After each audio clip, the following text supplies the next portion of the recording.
Hello everyone. I welcome you all to your YouTube channel, The Knowledge Treasure or the KT. I am Neha Mishra and I hope that you all are following us on the YouTube platform.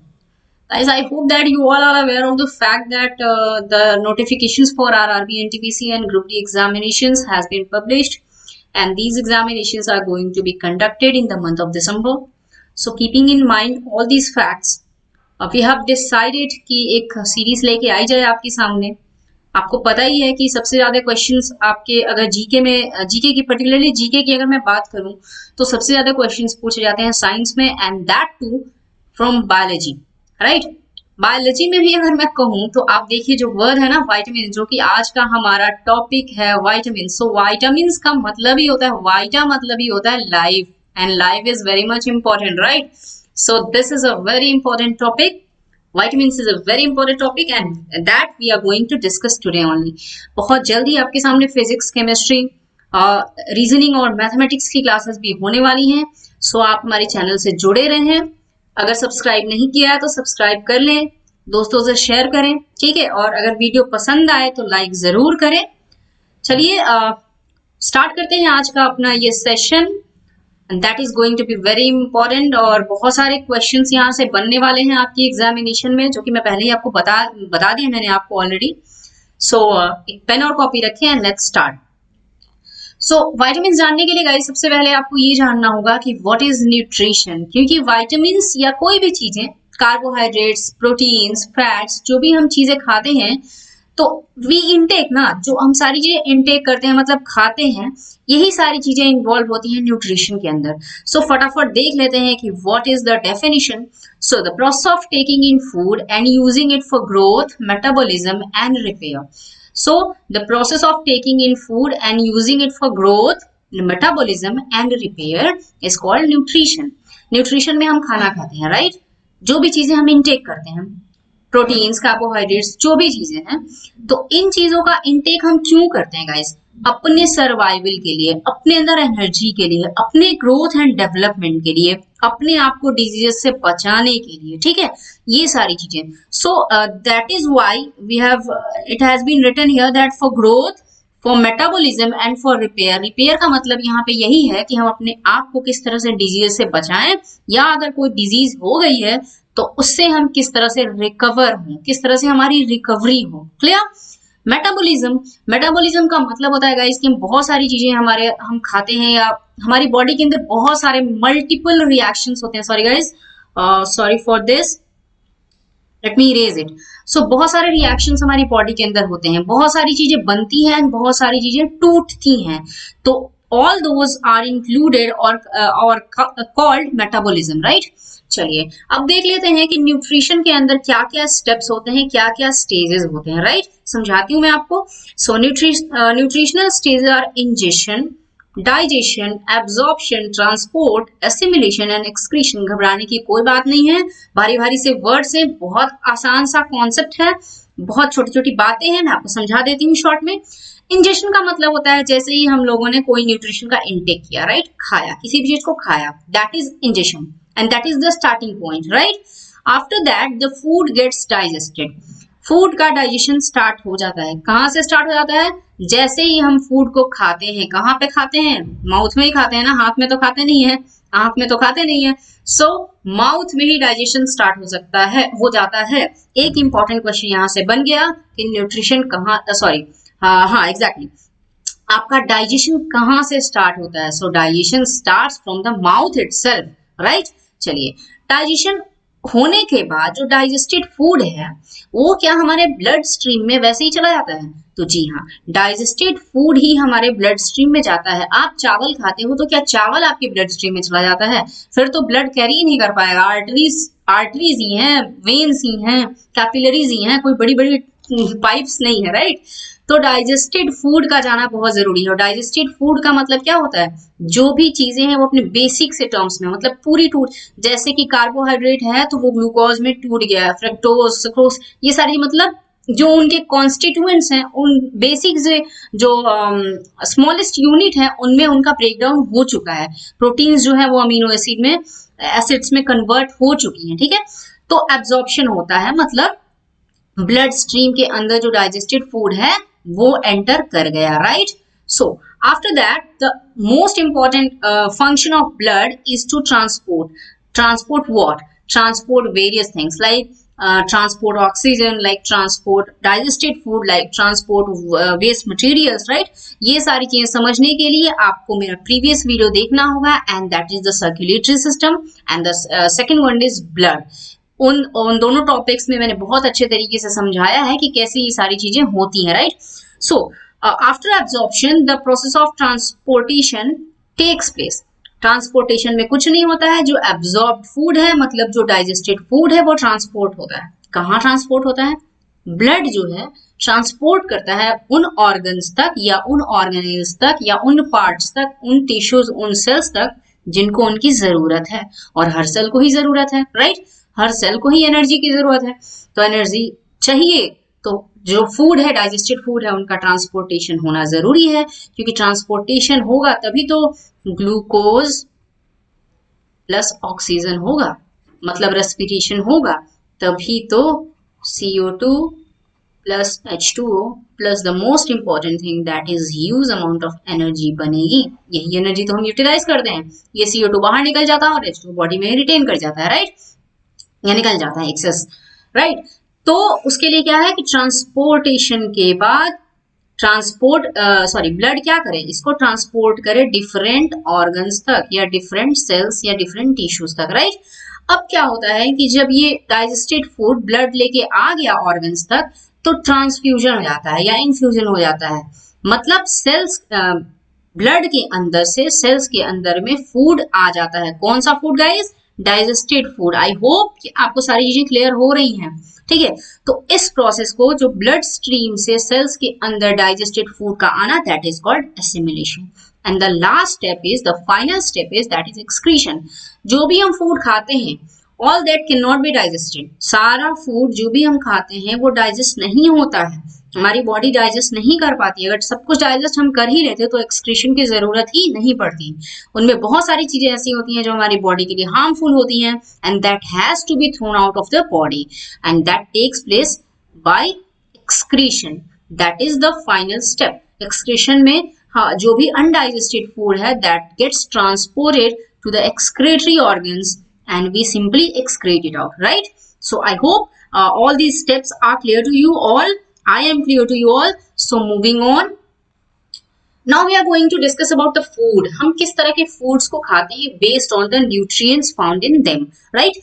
So let me read it out first. Food can be divided into following types on the basis of nutrient found in them.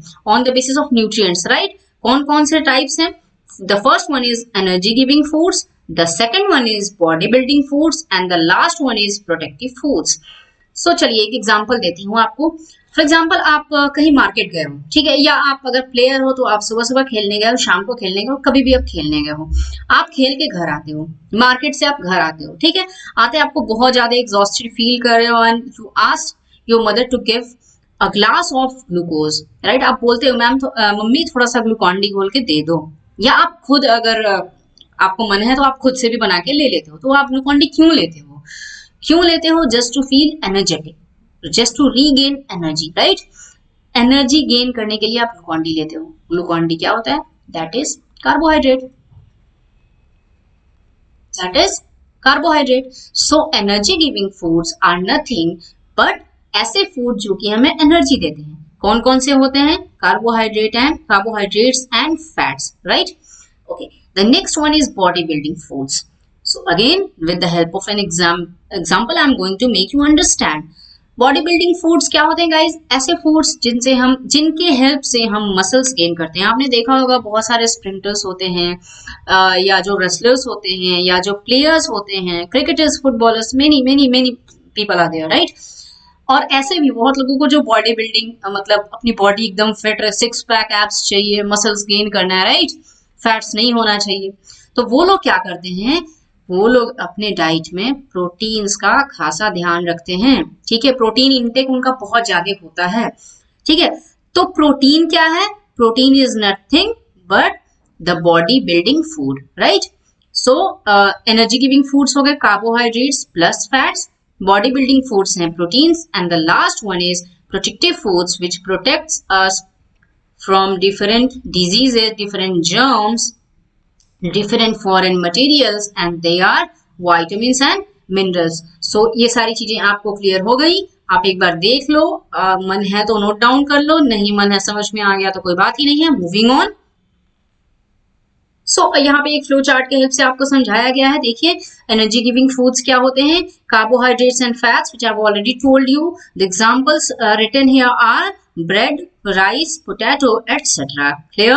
Body building foods are nothing but proteins. Examples are eggs, pulses, milk, fish, and etc. And the protective foods are vitamins and minerals. Examples are spinach, carrot, milk, etc. So ये सारी चीजें तो मैंने आपको already समझा दी, बता दी, इसमें समझाने जैसा कुछ नहीं है। बट देखिए यहाँ से क्वेश्चंस कैसे बन सकते हैं, यहाँ से क्वेश्चंस ऐसे बन सकते हैं कि इनमें से कौन सा एनर्जी गिविंग फूड है। आपके सामने ऑप्शंस होगा carbohydrate, proteins, vitamins and minerals. So आपका आंसर क्या होगा, कार्बोहाइड्रेट। या कार्बोहाइड्रेट ना दे के सिर्फ फैट्स दे दे, या दोनों दे दे, एक नंबर का क्वेश्चन बन गया। ठीक है, इनमें से कौन से फूड में, जो कि इसके चांसेस कम है क्योंकि बहुत एक से ज्यादा न्यूट्रिएंट्स हो ही सकते हैं, इनमें से कौन से फूड में कार्बोहाइड्रेट्स पाया जाता है। तो ये क्वेश्चन अगर देता है तो एकदम अलग से देगा कि आपको क्लियर हो जाएगा कि उस पर्टिकुलर फूड में कार्बोहाइड्रेट के अलावा और कुछ नहीं है। क्लियर? चलिए, बॉडी बिल्डिंग फूड्स इनमें से कौन सा है, एकदम जैसा क्वेश्चन इधर से पूछा गया वैसा ही क्वेश्चन इधर से भी पूछा जाएगा। प्रोटेक्टिव फूड्स इनमें से कौन सा है, तो यहाँ से एक एक नंबर के अलग अलग क्वेश्चंस बन सकते हैं। तो keeping in mind and let's move forward. So we are going to discuss now it's our topic for today. So we are going to discuss vitamins. इसके पहले तो जो भी था हमारा इंट्रोडक्टरी पार्ट था, समझ में आ गया कि विटामिन्स किसके अंदर पड़ता है। तो इतना तो आप समझ गए होंगे कि विटामिन्स का काम क्या है, दे आर प्रोटेक्टिव फूड्स, तो इनका काम होगा प्रोटेक्ट करना। ठीक है, चलिए सारी चीजें फिर से मैं आपको बताऊंगी, देख लेते हैं क्या लिखा हुआ है, पढ़ लेते हैं एक बार। So vitamins are the organic molecules. So let me underline कर रही हूँ, क्यों? क्योंकि I will make you understand. So vitamins are the organic molecules that are essential micronutrients, okay, which an organism needs in small quantities for the proper functioning of its metabolism. So vitamins क्या है, organic molecules. एक number का question बन गया कि vitamins क्या है, organic है, इनऑर्गेनिक है, या क्या है, कुछ भी। ऑर्गेनिक कंपाउंड्स किसको कहते हैं? केमिस्ट्री में ऐसा कहा जाता है कि जिन कंपाउंड्स के अंदर कार्बन हाइड्रोजन बॉन्ड पाया जाता है उनको बोलते हैं ऑर्गेनिक कंपाउंड्स, राइट। जिन मॉलिक्यूल्स के अंदर कार्बन हाइड्रोजन बॉन्ड पाया जाता है, single bond, double bond, triple bond, कुछ भी हो सकता है। सिंगल बॉन्ड होगा तो क्या होगा, CH, इधर इधर इधर कोई कंपाउंड होगा, सॉरी कोई एलिमेंट होगा। डबल बॉन्ड होगा तो ऐसे होगा, देख लीजिए आप एक बार, ऐसे कहीं पे भी प्लेस कर सकते हो आप। ट्रिपल बॉन्ड होगा तो ऐसे होगा। क्लियर? क्योंकि कार्बन के कितने बॉन्ड्स होते हैं, कार्बन के ऊपर 4 मैक्सिमम। ठीक है, सो ये हमें नहीं समझना है, ये हमें केमिस्ट्री के अंदर पढ़ना है। फिलहाल के लिए इतना समझिए कि ऑर्गेनिक मॉलिक्यूल्स क्या होते हैं, जिनके अंदर कार्बन और हाइड्रोजन बॉन्ड होता है। क्लियर? चलिए, essential micronutrients, as the name suggest itself, essential का मतलब होता है जिनकी जरूरत है। ठीक है, नॉन एसेंशियल का मतलब होता है जिनकी जरूरत नहीं है। अब ये बोलोगे कि मैम कौन सा ऐसा न्यूट्रिएंट है जिसकी जरूरत नहीं है? क्या प्रोटीन्स की जरूरत नहीं है? क्या फैट्स की जरूरत नहीं है? क्या कार्बोहाइड्रेट्स की जरूरत नहीं है? तो बिल्कुल है। मगर एसेंशियल माइक्रोन्यूट्रिएंट्स अगर मैं बोल रही हूँ और नॉन एसेंशियल माइक्रोन्यूट्रिएंट्स अगर मैं बोल रही हूँ, तो एसेंशियल न्यूट्रिएंट्स का मतलब ये होता है जो हमारी बॉडी खुद नहीं बनाती है, हमारी बॉडी को जरूरत है कि हम उसे बाहर से लें, इनटेक करें। ठीक है, और जो नॉन एसेंशियल माइक्रोन्यूट्रिएंट्स होते हैं वो हमारी बॉडी खुद बना लेती है। So that is not necessary to consume, वो खाने की जरूरत नहीं है। So that is non essential. और जो हमें जरूरत है बाहर से लेने की, एक्सटर्नल सोर्सेस से लेने की, that is essential micronutrients. So vitamins are essential micronutrients which an organism needs in small quantities, बहुत कम अमाउंट में चाहिए, बहुत ज्यादा नहीं। ठीक है, for the proper functioning of its metabolism. यहाँ पे देखिए एसेंशियल न्यूट्रिएंट्स का डेफिनेशन लिखा हुआ है, and that is essential nutrients cannot be synthesized in the organism either at all or not in sufficient quantities, therefore they must be obtained through the diet. या तो पूरी के पूरी ही नहीं बनते हैं, या बनते भी हैं तो इतना कम बनते हैं कि हमारी बॉडी की नीड कंप्लीट नहीं हो पाती है। So we have to take it from the external sources, from the nutrients, right? चलिए आगे देखते हैं। Without vitamins the food break down could not be possible. बिना वाइटामिन्स के इनटेक के फूड का ब्रेक डाउन पॉसिबल नहीं है। The third point is it is also responsible for the formation of blood cells. So these are the important functions of the vitamins. इसमें समझाने जैसा कुछ नहीं है, सिंपली जानना है आपको। Hormones, bones, muscles and other nervous and genetic compounds in a human body. ठीक है, तो इन चीजों में विटामिन्स हेल्प करते हैं हमारी। Moving on, the Latin word vitamins life, जो कि मैंने आपको इंट्रोडक्टरी पार्ट में ही बता दिया था कि विटामिन्स क्यों जरूरी हैं, क्योंकि विटामिन्स का नाम में ही है क्या, vita, and vita means life. It is a Latin word that means life. So vitamins are very very very much important from for your survival, for our survival, right. So इसीलिए इनको बोला जाता है लाइफ। ठीक है, चलिए, the term vitamin is derived from the word vitamin. ठीक है, यहाँ पे देखिए स्पेलिंग का डिफरेंस है, यहाँ पे ई नहीं है, यहाँ पे ई है, एक एडिशनल ई है, और इसके अंदर अगर वर्ड्स को ब्रेक करें that is vita plus amine, AMINE। Chemistry के अंदर आपको पता है कि अमाइन SNH, ये एक फंक्शनल ग्रुप है दैट इज NH। तो नाम से आपको क्लियर हो रहा है कि विटामिन जो है विटामिन वर्ड से लिया गया है, या विटामिन बोले, इसको आप जो बोलना चाहें आप बोल सकते हैं। ठीक है, that is a proper noun. आप जिस तरीके से भी शेड करना चाहते हैं आप कर सकते हैं, but the actual pronunciation is vitamins, जितना मुझे पता है, राइट। चलिए, तो देख रहे हो आप इसमें वाइटा प्लस अमाइन, ऐसा पहले माना जाता था, शुरू में जब इसकी खोज हुई थी तो माना जाता था कि सारे विटामिन्स के अंदर ये NH ग्रुप पाया जाता है। ठीक है, that is amine group. But बाद में इसको हटा दिया गया, देखा गया कि बहुत सारे विटामिन्स के अंदर ये अमाइन ग्रुप नहीं पाया जाता है, still they are vitamins, so that E has been removed. समझ में आ गया, इसीलिए इस ई को रिमूव कर दिया। ओके, आगे पढ़ते हैं। Which was coined in 1912 by Polish biochemist Casimir Funk. ये एक इंपॉर्टेंट क्वेश्चन है, यहाँ से 2-3 क्वेश्चंस बन सकते हैं। पहला कि जो विटामिन नाम है वो किन किन साइंटिस्ट के द्वारा बताया गया, किन साइंटिस्ट ने ये विटामिन नाम दिया, तो दैट इज फंक। ठीक है, ये क्वेश्चन पूछा जाता है, हमेशा क्वेश्चन पूछा जाता है। इन्होंने डिस्कवरी या इन्वेंशन नहीं किया है, इन्होंने सिर्फ इस टर्म को कॉइन किया। ठीक है, तो इन्होंने ये टर्म कॉइन किया। बहुत सारे देखिए विटामिन्स की जो खोज है ना, इसको लेके बहुत सारे जो साइंटिस्ट हैं, बोला जाता है किसी बुक में कुछ मेंशन किया हुआ है कि इन्होंने खोज करी, किसी बुक में कुछ मेंशन किया है कि इन्होंने खोज करी।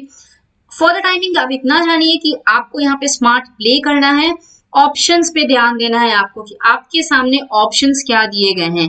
बहुत सारे बुक में ये भी कहा जाता है कि फंक ने ही विटामिन्स की खोज करी थी, लेकिन और बहुत सारे बुक्स में ये कहा जाता है कि इन्होंने खोज नहीं करी थी, इन्होंने सिर्फ ये टर्म कॉइन किया था, राइट। द टर्म विटामिन इन्होंने दिया था। ओके, कब दिया था? इन 1912। Again this is a very important question, so 2 questions यहाँ से ऑलरेडी मिल गए हमको। Okay, who isolated a complex of micronutrients essential to life, all of which is presumed to be amines, जो कि उन्होंने माना था कि जितने विटामिन है वो अमाइन है, जो कि बाद में गलत साबित हो गया। सो इनकी सारी बातें सही निकल गई। Vitamin are very much important for your life, for our survival, but सारे विटामिन के अंदर ये अमाइंस ग्रुप नहीं पाया जाता है। ओके, चलिए इसको इरेज कर देती हूँ मैं, and after that let's move forward. When his presumption was later determined not to be true, the E was dropped off. यही मैं बता रही थी आपको कि सारे विटामिन के अंदर अमाइन ग्रुप नहीं पाया जाता है, इसीलिए नाम चेंज ना करके सिर्फ E को रिमूव कर दिया गया। ओके, चलिए, इन 1747, देखिए 1912 में इन्होंने नाम दिया, ठीक है, मगर 1747 में ही क्या हुआ, the Scottish surgeon James Lind discovered that citrus food helped prevent scurvy. Scurvy एक बहुत ही खतरनाक डिजीज है जिसमें जो है कोलेजन नहीं बनता है, और कहीं पे भी इससे क्या होता है कि वुंड जो है, जो घाव हो जाता है वो हील होता नहीं है, बहुत मुश्किल से हील होता है।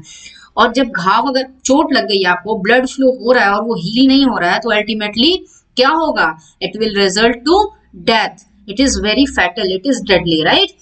या गम्स में, मतलब मसूड़ों में ब्लीडिंग होती है तो होती ही रह जाती है, ठीक है। तो चलिए इसकी कहानी में आपको थोड़ा सा शॉर्ट में बता देती हूँ। स्कॉटिश सर्जन थे जेम्स लीन, उस टाइम में, मतलब इनके टाइम में, इस पर्टिकुलर टाइम में क्या हुआ था कि वहां की नेवी में बहुत ज्यादा स्कर्वी फैल गई थी, ठीक है। तो इन्होंने थोड़ा बहुत रिसर्च किया और रिसर्च करके इन्होंने एक अपना कंक्लूजन दिया कि जितने भी साइट्रस फ्रूट्स हैं, जैसे कि लेमन या कुछ भी खट्टे फ्रूट्स हैं, उनको खाने से जो है स्कर्वी खत्म हो जाती है, खत्म नहीं ठीक हो जाती है, ठीक है, स्कर्वी ठीक हो जाती है।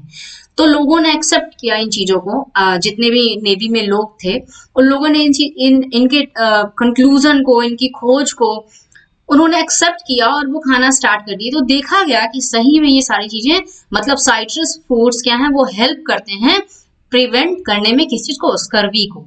बट आपको पता ही है कि हर जगह मतभेद होता है ना। कुछ लोग आपकी बातों से सहमत होते हैं and some people are there who don't agree.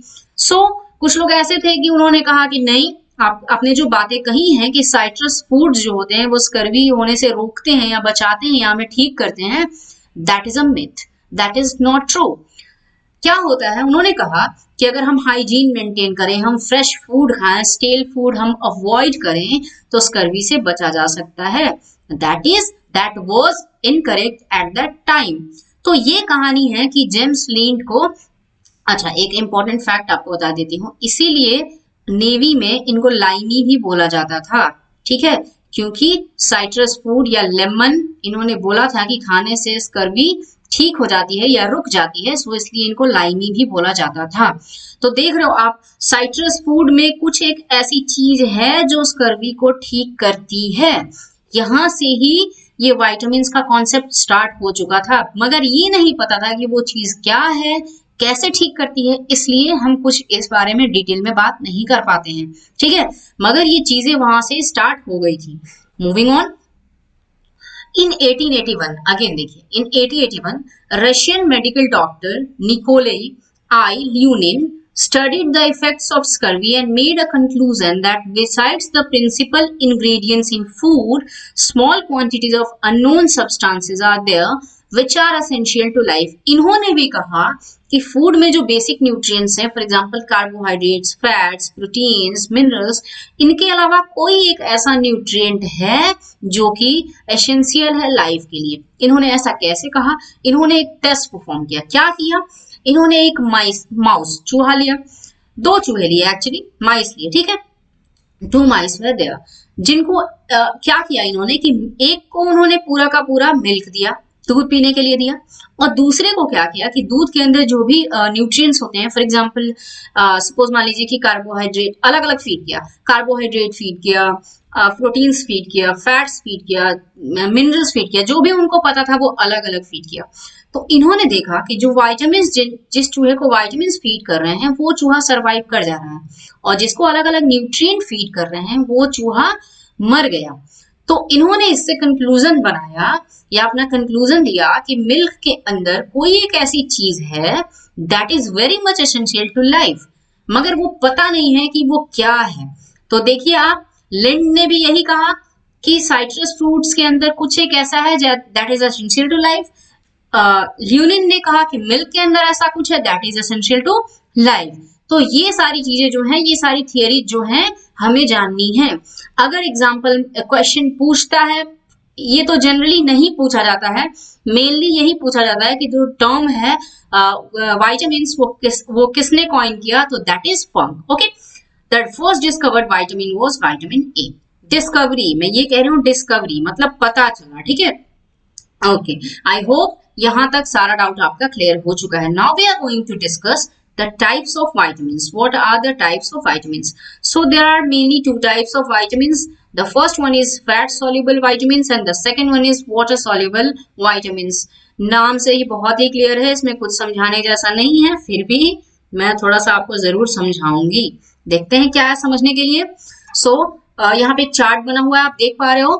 Left hand side में है fat soluble vitamins and in the right hand side there are water soluble vitamins. So what is the difference? So the first difference is vitamins that can be dissolved in fats and oils. ऐसे vitamins जो कि fats में और oils में dissolve होते हैं, that are fat soluble vitamins. Vitamins that can dissolve in water are called water soluble vitamins. इसमें कुछ समझाने जैसा तो है नहीं, जो पानी में हो गया वो water soluble, जो फैट्स और ऑयल्स में डिजोल्व हो गया वो fat soluble. The second point is they are absorbed along with fats in the diet and can be stored in the body's fatty tissue. ये important है कि ये क्या है, हमारे डाइट से ही ऑब्वियसली जाते हैं क्योंकि एसेंशियल माइक्रोन्यूट्रिएंट्स हैं। तो डाइट में जाने के बाद किसके संग जाते हैं, फैट्स के संग जाते हैं, नाम ही है फैट सॉल्युबल विटामिन, फैट्स के संग जाते हैं और इनको बॉडी में स्टोर किया जा सकता है फैटी टिश्यूज में। हमारी बॉडी जो है फैट्स को स्टोर करती है, एक्स्ट्रा फैट्स को स्टोर करती है, एक्स्ट्रा कार्बोहाइड्रेट को स्टोर करती है हमारी बॉडी फ्यूचर फर्दर यूज के लिए। जब हम लोग फास्ट करते हैं उस टाइम तो हम कोई खाना नहीं खाते हैं, तो उस टाइम भी तो हमें हमारे सर्वाइवल के लिए, हमें जिंदा रहने के लिए एनर्जी चाहिए होता है। तो वो एनर्जी जो ये स्टोर्ड फूड होता है फिर वो ब्रेक डाउन करके वो एनर्जी हमें प्रोवाइड करता है। सो fat soluble vitamins can be stored in our body. Unlike the fat soluble vitamins, the water soluble vitamins cannot be stored in the body and they are carried to body's tissues but they are not stored in the body. ये भी carry किए जाते हैं मगर ये store नहीं किए जाते, ये बाहर निकल जाते हैं। ठीक है, ये जितना यूज होता है तो होते हैं और नहीं तो बाहर निकल जाते हैं। Okay, so let me erase it and moving forward.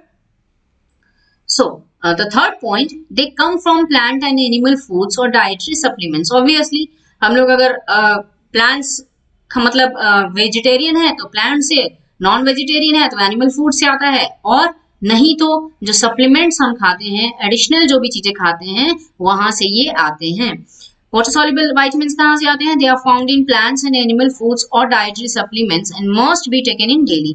Daily लेना चाहिए क्योंकि ये जो है ये स्टोर हो जाते हैं। ठीक है, फ्यूचर यूज के लिए स्टोर हो जाते हैं बट ये बॉडी में स्टोर नहीं होते हैं, इसलिए इनका कंजम्पशन डेली चाहिए हमें, अदरवाइज इनकी डेफिशिएंसी हो जाएगी और डेफिशिएंसी होने से बहुत सारी डिजीज हो जाएंगी which I am going to discuss after some time, right. जो फैट सॉल्युबल विटामिन है वो कौन कौन से हैं? ए डी ई के, या अगर याद नहीं होता है तो आप इसको कीड़ा, एक्चुअली में इसको केड़ा पढ़ेंगे, केड़ा पढ़ेंगे, कुछ भी पढ़ सकते हैं, अगर हमें याद करना है तो हमें इसको पढ़ना होगा कीड़ा। फैट हमारे लिए क्या है? फैट हमारे लिए कीड़ा है। क्यों फैट हमारे लिए कीड़ा है? क्योंकि अगर एक्स्ट्रा फैट स्टोर हो जाता है बॉडी में तो क्या होता है, हमारा पेट बाहर निकलने लगता है, हम चबी दिखने लगते हैं, ठीक है, बेकार दिखने लगते हैं हम आप समझ ही रहे होंगे मैं क्या कहना चाह रही हूँ। सो फैट हमारे लिए क्या है? एक कीड़ा है, राइट, एक खराब सी चीज है हमारे लिए, हमें एनॉय करती है। सो याद करने के लिए हमेशा याद कर लीजिए कि फैट सॉल्युबल जो विटामिन्स हैं दे आर कीड़ा, K E D A, vitamin K, vitamin E, vitamin D and vitamin A. Okay, इसके अलावा जो बचा vitamin B complex and vitamin C, they are water soluble vitamins. Okay, I hope I am clear. So let's move forward. Now we are going to discuss about the scientific names, the sources and the deficiency disease of vitamins. This is the most important part of the vitamins topic. इस topic का सबसे important part है क्योंकि यहाँ से बहुत सारे questions पूछे जाते हैं guys. चलिए देख लेते हैं क्या है और कैसे याद करना है, क्या tricks हैं ये भी देख लेते हैं. So यहाँ पे देखिए चार्ट बना हुआ है, नाम दिया हुआ है scientific name, sources और diseases. I'm sorry. So the first one is vitamin A. Vitamin A का साइंटिफिक नेम है रेटिनॉल। सोर्सेज हैं milk, egg yolk, fish oil, butter. Disease जो होती है इसकी डेफिशिएंसी से वो होती है नाइट ब्लाइंडनेस। रात के टाइम में स्पेसिफिकली शाम जैसी हो जाती है, गोधूली का टाइम होता है जब उस टाइम में दिखाई देना बंद हो जाता है। सो यहाँ से क्वेश्चन ये बनता है कि विटामिन ए का साइंटिफिक नेम क्या है? That is retinol. आप लास्ट तक वीडियो को देखिए, आपको समझ में आ जाएगा। मैं एक ट्रिक दे दूंगी जिससे आप ये याद करने में आसानी होगी। फिलहाल मैं बस डिस्कस करती हूँ आपके संग। और दूसरा क्वेश्चन बनता है कि विटामिन ए की डेफिशिएंसी से कौन सी डिजीज होती है? That is night blindness. ये उतना इंपॉर्टेंट नहीं है सोर्सेज, क्योंकि बहुत सारे जो प्रोडक्ट्स हैं उनके अंदर बहुत सारे न्यूट्रिएंट्स पाए जाते हैं, मतलब बहुत सारे विटामिन्स एक ही प्रोडक्ट के अंदर, एक ही चीज के अंदर पाया जा सकता है, एक ही सोर्स के अंदर पाया जा सकता है। सो ये बहुत इंपॉर्टेंट नहीं है, स्टिल आपको थोड़ा याद होना चाहिए क्योंकि ये क्वेश्चन भी कभी कभी पूछ लिया जाता है। Next one is vitamin B1, that is the scientific name of this vitamin is thiamine.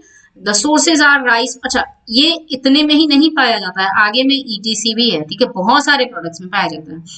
So vitamin B1 का सोर्सेज जो है वो क्या है? That are rice bran, oatmeal, meat, lentils. Okay, The deficiency diseases beriberi. B for vitamin B1 and B for beriberi. Okay, so I hope clear है, इसमें कुछ समझाने जैसा है नहीं, याद करने वाली चीजें हैं. Okay, the next one is vitamin B2 and the scientific name of vitamin B2 is riboflavin. The sources from where you can have vitamin B2 are cheese, eggs, yeast, green vegetables and yogurt, मतलब दही. Diseases, मतलब इससे जो disease होती है that is dermatitis. Derma means skin. Derma means skin. itis का मतलब होता है inflammation. So the inflammation in your skin is called dermatitis. इस inflammation की वजह से आपके skin में irritation भी होती है, दर्द भी हो सकता है, खुजली हो, कुछ भी हो सकता है, ठीक है. So dermatitis. Next one is vitamin B3. The scientific name is nicotinic acid or niacin. The sources are fresh meat, mushrooms, fish and milk, etc. The deficiency diseases are diarrhea and skin diseases. So ये आपको याद करना है कि किस vitamin की कमी से कौन सी डिजीजेज होती हैं और उनका साइंटिफिक नेम क्या है. आगे देख लेते हैं.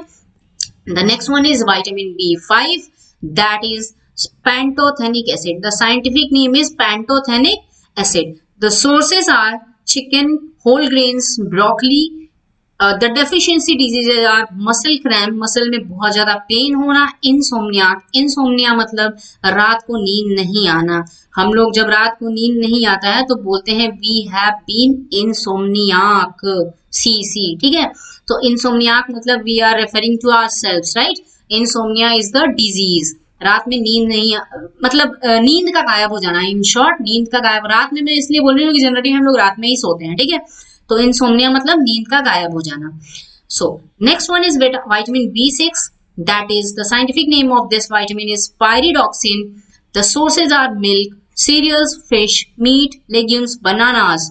The deficiency disease are anaemia and kidney stones. ये देखिए, ये किडनी स्टोन्स जो कि बहुत ही कॉमन है आज के टाइम में. किडनी में स्टोन्स का जमा हो जाना जिसको बाद में ऑपरेट करके निकालना होता है. Anaemia means the deficiency of blood, ठीक है. तो विटामिन B6 की कमी से ये सारे होते हैं. Next one is that is vitamin B7, जिनको हम विटामिन H भी बोलते हैं. सो ये एक इंपॉर्टेंट क्वेश्चन यहाँ पे एडिशनल इंपॉर्टेंट क्वेश्चन है apart from the scientific name and diseases. That is what is the other name of vitamin B7? That is vitamin H. The scientific name is biotin. The sources are eggs, soybeans, fish. The deficiency diseases are paralysis, पता ही है आपको, paralytic attack होता है, फिर वो organ, हाथ पैर, जहां पे ही, मुंह, कुछ भी हो सकता है, वो काम करना बंद कर देता है, नर्व्स काम नहीं करती हैं. And hair falling, hair fall भी बहुत ज्यादा होता है. The next one is vitamin B9. The other name for vitamin B9 is vitamin M. Again an important additional question. The scientific name is folate और फॉलिक एसिड ग्रुप, ठीक है. The sources are green vegetables, soybean, spinach, legumes, and the deficiency disease is anemia. यहाँ इसकी vitamin B9 की कमी से या vitamin M की कमी से कौन सी डिजीज होती है? दैट इज अनीमिया, खून की कमी. Moving on, that is vitamin B12. इसका नाम है साइनोकोबालामीन. साइनोकोबालामीन साइंटिफिक नेम है. The sources are meat, fish, eggs, milk and cheese, etcetera. The deficiency disease are anemia and constipation. Constipation आपको पता ही है, पेट हमेशा लगता है कि भारी भारी सा हुआ पड़ा है, राइट. ओके, डाइजेशन नहीं होता है अच्छे से, प्रॉपर डाइजेशन नहीं होता है. The next one is vitamin C. The scientific name is ascorbic acid. Vitamin C याद करना बहुत ही आसान है क्योंकि साइट्रस, जितने भी खट्टे फ्रूट्स होते हैं उनमें पाया जाता है. Citrus fruits, carrots, potatoes, etcetera. The deficiency disease is scurvy. Okay, moving on. इसमें कुछ समझाने जैसा है नहीं गाइस. स्कर्वी ऑलरेडी मैंने आपको बता दिया है. स्कर्वी में क्या होता है? कोलेजन नहीं बनता है और जो घाव होता है, जिस वजह से कोलेजन ना बनने की वजह से जो घाव होता है वो ठीक नहीं होता है या बहुत धीरे होता है, जिस वजह से डेथ भी हो सकता है. Okay, so next one is vitamin D. The scientific names are ergocalciferol and cholecalciferol. इसका दो डिफरेंशिएशन है, vitamin D2 and vitamin D3. ठीक है। विटामिन D2 को बोलते हैं एर्गोकैल्सिफेरॉल एंड विटामिन D3 को बोलते हैं कोलेकैल्सिफेरॉल। सो ये इतना तो याद हमें करना नहीं है, ये सारे इंपॉर्टेंट नहीं है। D2 एंड D3 ये हाई लेवल की चीजें हैं, ये इतना इंपॉर्टेंट नहीं है। So we have to remember the scientific names. कोई भी पूछ सकता है या दोनों दे सकता है, right. The sources are butter, fish oil, fortified milk. Diseases that are caused due to the deficiency of vitamin D are rickets and osteomalacia। rickets क्या है गाइस? ये जनरली चिल्ड्रन के अंदर होता है, बच्चों के अंदर होता है, ठीक है, छोटे बच्चों के अंदर। ऑब्वियसली बच्चे छोटे ही होते हैं। रिकेट्स में क्या होता है कि बोन्स जो होते हैं ना वो स्ट्रांग नहीं होते, बहुत ही वीक हो जाते हैं। इस वजह से क्या होता है कि बहुत जल्दी ब्रेक मतलब टूट जाते हैं बोन्स। स्ट्रांग नहीं होंगे तो ऑब्वियसली टूट जाएंगे या फिर मुड़ जाते हैं, ठीक है। तो रिकेट्स होता है चिल्ड्रन के अंदर। Osteomalacia is just like rickets but ये एडल्ट्स के अंदर होता है, ठीक है, बड़ों के अंदर होता है। इनमें भी वही सेम चीज, बोन स्ट्रांग नहीं होते जिस वजह से टूटने के काफी चांसेस रहते हैं। The next one is vitamin E and the scientific name is tocopherol. The sources are green vegetables, oils, egg yolk and nuts.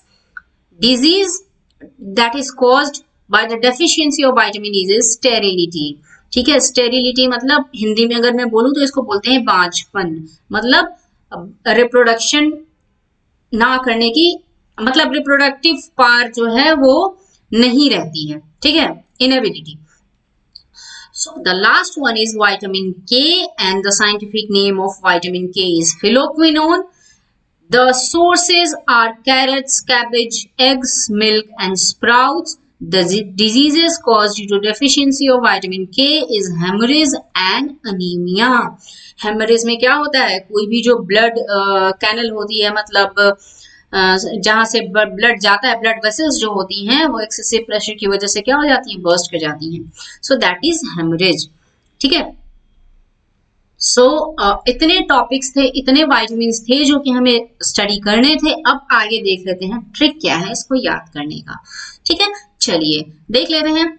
Vitamin B को अलग कर दिया गया है क्योंकि विटामिन बी कॉम्प्लेक्स होता है, इसमें B1 B2 ऐसे होते हैं, बहुत सारे विटामिन होते हैं। तो वो हम देख लेते हैं कैसे समझाती हूँ आपको। शुरू में जो हमें ट्रिक से याद करना है ACDEK, ठीक है। चलिए देख लेते हैं क्या है।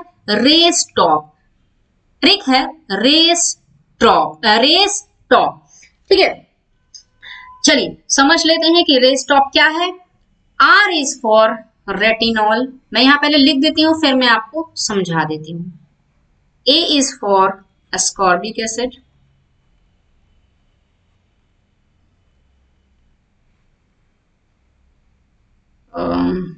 C is for cholecalciferol, and E is for, मैं यहाँ लिख देती हूँ ergo कैल्सीफेरॉल, राइट। सो देखिए इसको कैसे याद रखेंगे। रेस टॉप मतलब अभी जो एग्जामिनेशंस की रेस लगी हुई है उसमें हमें क्या करना है? टॉप करना है, उसमें हमें क्या करना है? टॉप करना है। सो इस तरीके से हम याद कर सकते हैं कि रेस टॉप हमारा जो ट्रिक है, R for retinol that is vitamin A, A for ascorbic acid that is vitamin C, cholecalciferol मतलब C for cholecalciferol and E for ergocalciferol that is vitamin D। Okay, पहले मैं इसको erase कर लूं फिर मैं आगे आपको टॉप का बताती हूँ। ओके, विटामिन E है tocopherol, handwriting, please pardon my handwriting, and P is for phylloquinone, right? So याद हो जाएगा, race top, retinol, ascorbic acid, cholecalciferol and ergocalciferol, T for tocopherol and P for phylloquinone। So vitamin A, C, D, E, K का race top, जो examination का race चल रहा है उसमें हमें टॉप करना है, हर स्टूडेंट को इंडिविजुअली टॉप करना है, ऐसा हमें सोचना है मन में, तो हमारा ट्रिक तैयार हो जाता है। चलिए vitamin B complex, no this is very interesting. Train पर पायलट बहुत फिट चाहिए। ट्रेन चलाने के लिए जो ट्रेन का पायलट होता है वो कैसा होना चाहिए? बहुत फिट चाहिए, मेंटली बहुत फिट चाहिए, फिजिकली भी बहुत फिट चाहिए, तभी तो ट्रेन को अच्छे तरीके से चला पाएगा, राइट। सो देख लेते हैं, सॉरी गाइस, सो देख लेते हैं क्या है ये। अरे क्या प्रॉब्लम हो रही है, I think let me select the pen. So T is for thiamine, R is for riboflavin, ठीक है। N is for niacin और निकोटिनिक एसिड, पूरा लिख देती हूं मैं, निकोटिनिक एसिड। P है, B है, F है एंड C है। सो ये देखिए PA है ना, that is for pantothenic acid. PA आपको याद रखना है, पैंटोथेनिक एसिड। यहां पे देखिए P है, सिर्फ P है, so pyridoxine, pyridoxine. B is for biotin,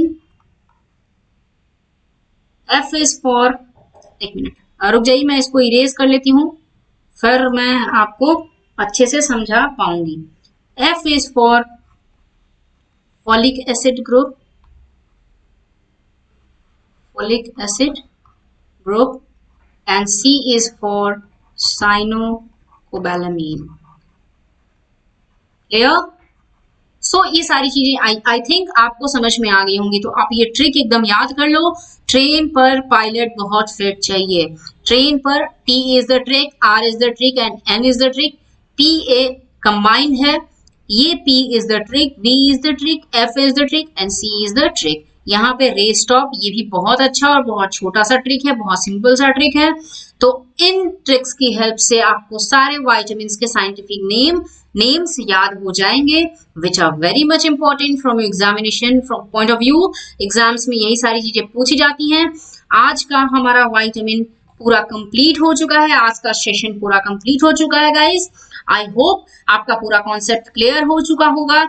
कोई चीज अगर मिस हो गई, कोई चीज अगर नहीं समझ में आई, तो as I always say that you guys kindly feel free to comment in the comment section and don't forget to subscribe our channel। फिर अपने नेक्स्ट वीडियो में, नेक्स्ट सेशन में हम जरूर मिलेंगे विद अ न्यू टॉपिक। तब तक के लिए guys bye bye, take care, stay safe and stay fit, stay at home as well. Bye bye guys.